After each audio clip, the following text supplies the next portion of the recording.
जिल्हा परिषद निवडणुकीमध्ये महायुतीकडून पैशांचा महापूर येऊन देखील निष्ठेची भिंत तोडता आलेली नाही। निवडणुकीवरती उद्धव ठाकरे यांची पहिली प्रतिक्रिया। येणारा उद्याचा काळ हा आपलाच असेल, उद्धव ठाकरेंचा विश्वास। चंद्रपूरच्या नगरसेवकांना मातोश्रीचं समन्स। 1-2 दिवसांमध्ये नगरसेवकांना बोलावल्याची राऊतांची माहिती। काँग्रेसचंच एकमत होत नव्हतं, त्यामुळे असं घडलं, राऊतांनी मत व्यक्त केलंय। रायगडमध्ये भाजप आणि राष्ट्रवादी काँग्रेसच्या जिल्हा परिषदेमधील नवनिर्वाचित सदस्यांची गटनोंदणी। वैकुंठ पाटील यांची भाजपच्या गटनेतेपदी नियुक्ती, तर मधुकर पाटील हे राष्ट्रवादीच्या गटनेतेपदी। धाराशिवच्या भूम, परांडा आणि वाशी तालुक्यामधील शिवसेनेचे जिल्हा परिषद आणि पंचायत समिती सदस्य पुण्यामध्ये एकत्र। अध्यक्ष निवडीपर्यंत सर्व उमेदवार एकत्र सहलीवरती जाणार। तानाजी सावंत यांच्या संस्थेच्या पुण्यामधील कार्यालयामध्ये स्वागत समारंभ। सोलापूर जिल्हा परिषदेमध्ये निवडून आलेल्या भाजपच्या उमेदवारांचा पालकमंत्री जयकुमार गोरे यांच्या हस्ते सत्कार। जिल्हा परिषद अध्यक्ष आणि उपाध्यक्ष निवडीच्या विषयी कोणीही भाष्य करू नये। निवडीचे अधिकार फक्त पक्षश्रेष्ठींना आहेत, पालकमंत्र्यांना देखील नाही, जयकुमार गोरेंचं वक्तव्य। लातूर जिल्हा परिषदेचे अध्यक्ष महायुतीचा होणार आहे। भाजपचे नेते माजी मंत्री आमदार संभाजी पाटील निलंगेकर यांचं वक्तव्य। जिल्हा परिषद निवडणुकीच्या निकालानंतर सत्तेचं गणित जुळवण्यासाठी राजकीय हालचालींना वेग आलाय। भाजपसोबत मैत्री नको आणि दुश्मनी देखील नको, प्रहार जनशक्ती पक्षाचे बच्चू कडू यांची टीका। लोकशाहीवरती सध्या धर्म, जात आणि पैशांनी ताबा घेतलाय। आता कार्यकर्ते सुद्धा राजकीय पक्षांना भाड्यानं घ्यावे लागत असल्याची टीका त्यांनी केली आहे। महाराष्ट्राचे माजी राज्यपाल भगतसिंग कोश्यारी यांनी उपमुख्यमंत्री सुनेत्रा पवार यांची सांत्वनपर भेट घेतली आहे। यावेळेला अजितदादांच्या प्रतिमेला पुष्प अर्पण करत त्यांनी आदरांजली वाहिली। अजित पवार यांच्या निधनामुळे वाढदिवस साजरा न करण्याचा जयंत पाटील यांचा निर्णय। माझा वाढदिवस साजरा करू नये, कुठेही पोस्टर लावू नका आणि कार्यक्रम देखील करू नका, शरद पवार यांच्या राष्ट्रवादीचे आमदार जयंत पाटील यांनी विनंती केली आहे। रोहित पवार यांची पत्रकार परिषद बघितल्याच्या नंतर मी ज्या काही शंका उपस्थित केल्या होत्या त्यामध्ये कुठेतरी तथ्य असल्याचं समोर आलंय। तात्काळ एका बाह्य संस्थेकडून अजित पवार यांच्या विमान अपघाताची चौकशी व्हायला हवी, आमदार अमोल मिटकर यांची मागणी। बीड जिल्हा नियोजन समितीची बैठक। उपमुख्यमंत्री आणि बीडच्या पालकमंत्री सुनेत्रा पवार ऑनलाईन उपस्थित। माजी मंत्री धनंजय मुंडे यांनी दिवंगत अजित पवार यांच्या निधनाबद्दल शोक प्रस्ताव मांडलाय। दिवंगत उपमुख्यमंत्री अजित पवार आज दोन्ही राष्ट्रवादीच्या विलीनीकरणाबद्दल निर्णय घेणार होते। शरद पवार यांच्या राष्ट्रवादीचे ज्येष्ठ नेते अंकुश काकडे यांची माहिती। अहिल्यानगरच्या सौंदाळा ग्रामपंचायतीचा जातमुक्त गावाचा ठराव। गावामध्ये जातींवरून भेद केला जाणार नाही, आंतरजातीय विवाह थाटात लावले जातील असा ठराव एकमुखानं संमत झालाय। अहिल्यानगरच्या नेवासा तालुक्यामधल्या सौंदाळा ग्रामपंचायतीचा जातमुक्त गावासोबतच शिवीवरती बंदी हा ठराव।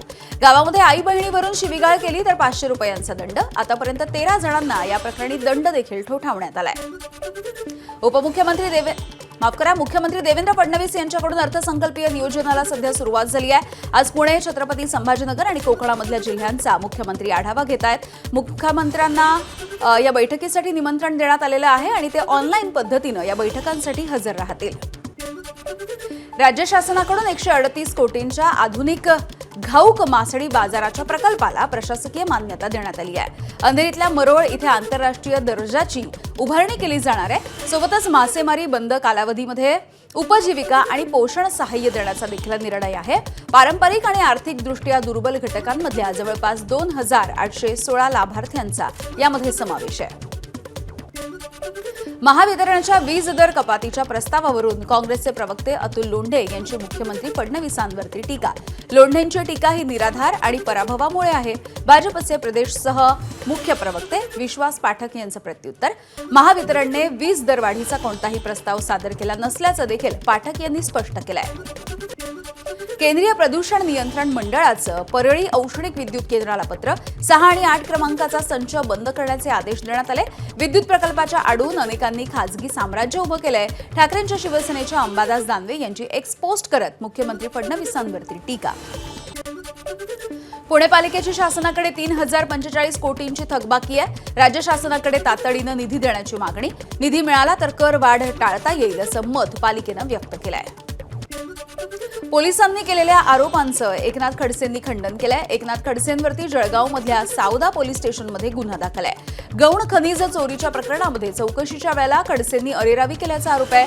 चौकशीच्या वेळेला चुकीचा शब्द निघाल्यानंतर माफी मागितली असं स्पष्टीकरण एकनाथ खडसेंनी दिलंय. नाशिकमध्ये खासगी क्लासमध्ये विद्यार्थ्यांना मराठी न बोलता हिंदीमध्ये बोलण्याचा आग्रह. मनसैनिकांनी क्लासमधल्या कर्मचाऱ्यांना चोप दिलाय. शरणपूर इथल्या फिजिक्सवाला क्लासेसमधला हा सगळा प्रकार आहे. मराठी भाषेमध्ये बोलणाऱ्या मुलांना गावठी आणि मॅनर्सलेस असं म्हटल्याचा देखील इथल्या विद्यार्थ्यांनी आरोप केलाय. नागपूरमध्ये वाळू माफियाचा उपविभागीय अधिकाऱ्यांकडून फिल्मी स्टाईल पाठलाग. अवैध वाळू वाहतूक करणाऱ्या ट्रकचा पाठलाग रोखताना क्रेटा कार चालकाकडून आडकाठी करण्याचा प्रयत्न करण्यात आला. अखेरीस पोलिसांच्या मदतीनं वाळूचा ट्रक ताब्यात घेण्यात आलाय. उपविभागीय अधिकारी विद्याधर चव्हाण यांची कामगिरी. डॉन बनण्याच्या हव्यासापोटी सराईत गुन्हेगाराकडून हातामध्ये कोयता घेऊन दहशत. छत्रपती संभाजीनगरच्या जवाहरनगर पोलिसांनी बेड्या ठोकण्यात आलेल्या आहेत. शिवाजीनगर भागामध्ये जंबुरे हॉस्पिटल जवळची ही सगळी घटना आहे. बीडमध्ये ड्रोनद्वारे निदर्शनास आलेल्या 12वीच्या कॉपीच्या प्रकरणामध्ये 17 शिक्षकांवरती गुन्हा दाखल करण्यात आला. बीड तालुक्यामधल्या चौसाळा केंद्रावरचा कॉपीचा प्रकार ड्रोनच्या कॅमेरामध्ये कैद झालाय. जिल्ह्यामधील 103 परीक्षा केंद्रावरती प्रशासनाची सीसीटीव्ही आणि ड्रोन कॅमेराच्या माध्यमातून नजर आहे. भंडाऱ्यामध्ये 10 दिवसांच्या बाळाची 3 लाखांमध्ये विक्री केल्याचा धक्कादायक प्रकार घडलाय. उपचाराच्या नावाखाली डॉक्टरनंच या चिमुकलीची विक्री केली आहे. मुख्य सूत्रधार डॉक्टर नितेश बाजपेयी याच्यासोबत 5 जणांवरती गुन्हा दाखल. एका महिलेला अटक करण्यात आली. डॉक्टर मात्र फरार झालाय. पांढराबोडी गावामध्ये एका महिलेकडे 10 दिवसांचं बाळ असल्याची गोपनीय माहिती पोलिसांना मिळाली होती. मुंबईतल्या भायखळा परिसरामध्ये 18 मजली इमारतीची लिफ्ट कोसळली आहे. या घटनेमध्ये 5 जण जखमी झालेत. तांत्रिक बिघाडामुळे ही लिफ्ट कोसळल्याची घटना घडल्याची माहिती आहे. लातूरमध्ये धार्मिक ओळख बघून एका तरुणावरती हल्ला करण्यात आला. शिर्डी मनमाड काकीनाडा या एक्सप्रेसमधली ही घटना आहे. एका प्रवाशावरती 20 जणांच्या टोळक्यानं हल्ला केलाय. दोषींवरती कठोर कारवाई करण्याची एमआयएमची मागणी आहे. छत्रपती संभाजीनगरमध्ये हातामध्ये कोयता घेऊन दहशत निर्माण करणाऱ्या सराईत गुन्हेगाराला अटक करण्यात आली. शिवाजीनगरमधल्या जंबुरे हॉस्पिटल जवळची ही घटना आहे आणि नागरिकांना घाबरवत असल्याची माहिती आहे. पुण्यामध्ये बुधवार पेठेत पोलिसांनी कोम्बिंग ऑपरेशन केलंय. बांगलादेशी महिलांची सुटका करण्यात आली. तर 7 ग्रॅम चरस आणि अंमली पदार्थांचं इंजेक्शन देखील पोलिसांनी जप्त केलंय. पुण्यामध्ये महिला हवालदाराकडून एका पोलीस चौकीमध्येच तरुणीचा सौदा करण्यात आलाय. कुंटणखान्यामधून बाहेर पडलेल्या तरुणीचा पोलीस चौकीमध्येच सौदा करण्यात आला. महिला हवालदारानं तरुणीला पुन्हा एकदा कुंटणखान्याच्या मालकिणीकडे सोपवलं. या महिला पोलीस हवालदाराचं तात्काळ निलंबन करण्यात आलेलं आहे.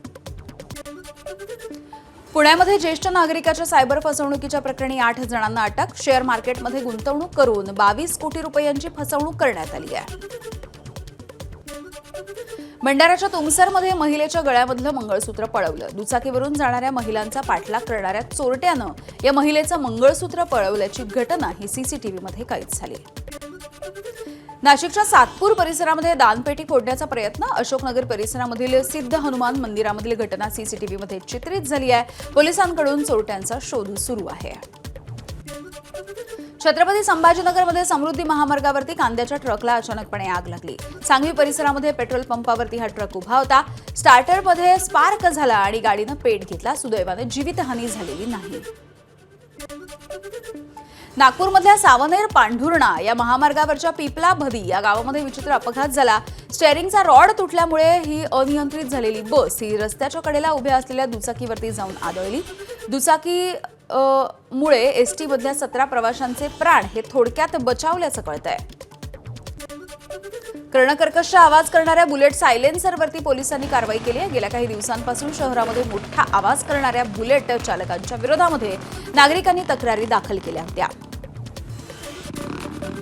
अतिक्रमणांमुळे रस्त्यांची अवस्था वाईट झाली आहे. पुढच्या 10 वर्षांमध्ये मुंबईकर घोड्यानेच प्रवास करतील. मुंबई हायकोर्टाने मुंबई महानगरपालिकेच्या कारभारावरती चांगलेच कडक शब्दामध्ये ताशेरे ओढले आहेत.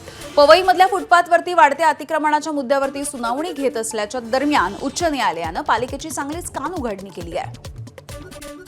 मुंबई लोकलमधल्या प्रवासामध्ये मृत्यू झालेल्याची आकडेवारी समोर आली आहे. 2025 मध्ये वर्षभरात तब्बल 539 लोकांचा लोकलच्या प्रवासाच्या दरम्यान मृत्यू झालाय. रेल्वे प्रशासनानं ही माहिती दिली आहे. यामध्ये 486 पुरुष आहेत तर 53 महिलांचा समावेश आहे. उपनगर जिल्हा नियोजन समितीच्या बैठकीमध्ये वाहतूक कोंडीविषयी चर्चा झाली आहे. मुंबईमधील वाहतूक कोंडी आणि कार पार्किंगचे पडसाद या बैठकीमध्ये उमटले. मुंबई उपनगरचे पालकमंत्री आशिष शेलार यांच्या अध्यक्षतेखाली ही बैठक झाली. सरकारी अधिकाऱ्यांची दांडी देखील या बैठकीच्या निमित्तानं चर्चेत आली आहे. भंडाऱ्यामध्ये खेळत असताना 2 भावंड ही खिडकीमध्ये अडकून पडली. काच आणि खिडकीच्या लोखंडी ग्रिलच्या मधोमध ही 2 लहान भावंड अडकून पडल्याची घटना सध्या समोर आली आहे. सातारा, मिरज आणि कोल्हापूर संस्थानाचं गॅजेटर लागू करण्यासाठी पश्चिम महाराष्ट्रामध्ये बैठका घेतल्या जातील. मराठा आंदोलक मनोज जरांगे यांची माहिती. मार्चमध्ये सोलापूरमध्ये या संदर्भातली पहिली बैठक होणार आहे. मराठा समाजासाठी लढत असल्यामुळे माझ्या हत्येचा कट रचला जातोय. सुपाऱ्या देखील दिल्या जात आहेत. मराठा आंदोलक मनोज जरांगे यांचा मंगळवेढ्यामध्ये गंभीर आरोप. तर सरकारनं आरक्षण दिलं नाही तर पाहून घेईन असा इशारा देखील जरांगेंनी दिलाय. सातपुड्यामधल्या प्रसिद्ध गावरान आंब्याला यंदा काहीसा फटका बसण्याची शक्यता आहे. वातावरणामधला बदल आणि ढगाळ वातावरण यामुळे आंब्यावरती करपा आणि भुरी यासारख्या बुरशीजन्य रोगाचा प्रादुर्भाव आढळतो आहे. आंब्याचा मोहोर देखील गळून पडत असल्यामुळे उत्पादनामध्ये घट होण्याची भीती आहे. धडगाव, मोलगी आणि अक्कलकुवा या भागामधल्या बागांचं सध्या सर्वाधिक नुकसान होत आहे. गोंदियाच्या सालेकसा तालुक्यामधल्या 1447 शेतकरी बोनसची प्रतीक्षा करतायत. सरकारकडून मिळणाऱ्या बोनसच्या रकमेसाठी धान उत्पादक शेतकऱ्यांची सध्या पायपीट सुरू आहे. धान खरेदी केंद्र संस्थांनी गैरकारभार केल्यामुळे शेतकऱ्यांना फटका बसतोय. आता या संदर्भात गुन्हा दाखल करण्याची मागणी केली जाते. वाशिममध्ये लांबलेल्या थंडीचा रब्बीच्या पिकांना फायदा होतोय. गहू उत्पादन वाढीची शक्यता आहे. दीर्घकाळ टिकून असलेल्या थंडीचा रब्बीच्या पिकांवरती चांगला परिणाम झालाय. थंडीमुळे भूगर्भामधली पाण्याची पातळी टिकून राहायला देखील मदत होतीये. संपूर्ण 6 कडव्यांच्या वंदे मातरम गायनाच्या आदेशाचं पहिलं पालन हे नागपूरमध्ये झालंय. पशु आणि मत्स्य विद्यापीठाच्या राष्ट्रीय परिषदेमध्ये वंदे मातरमचं गायन झालं. कार्यक्रमाच्या सुरुवातीला हे गायन झालंय. सरसंघचालक डॉ. मोहन भागवत हे प्रमुख अतिथी म्हणून उपस्थित होते. वंदे मातरम विषयी केंद्रीय गृह मंत्रालयानं कालच नवीन आदेश जारी केले आहेत. केंद्र सरकारच्या कामगार विरोधी धोरणांच्या निषेधार्थ संपूर्ण देशभरामध्ये भारत बंदची हाक. धुळे कृषी उत्पन्न बाजार समितीमध्ये हमाल, मापाडी कामगार संघटनेची निदर्शनं. वेगवेगळ्या मागण्यांसाठी बाजार समिती बंद ठेवण्यात आली आहे. एबीपी माझा, उघडा डोळे बघा नीट.